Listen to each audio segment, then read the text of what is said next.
हा रस्ता कोंडव्यापासून लुल्लानगर जाणारा रस्ता आहे आणि तिथं 4 दिवसापासून हा चेंबर फुटलेला आहे. हा सततच असंच गटाराचं पाणी बाहेर काढत असतो.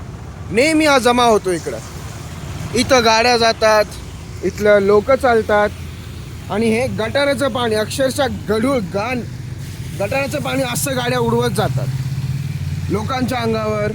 आता बघा ती पण गाडी असंच. आता लोक मला विचारत आहेत कुणाला आम्ही फोन करायचा, काय करायचं. पण हे प्रशासन काय करतंय? जेव्हा लोकांनी ह्यांना सांगितलेलं आहे की हे गलिच्छ पाणी आम्हाला त्रास देत आहे, इथं दुकानं आहेत लोकांची, हे बघा ही लोकांची दुकानं आहेत, ह्यांनी सर्वांनी कंप्लेंटी केलेल्या आहेत ऑलरेडी, पण प्रशासन काय लक्ष देत नाही. आता काय बोलायचं आणि कुणाला बोलायचं?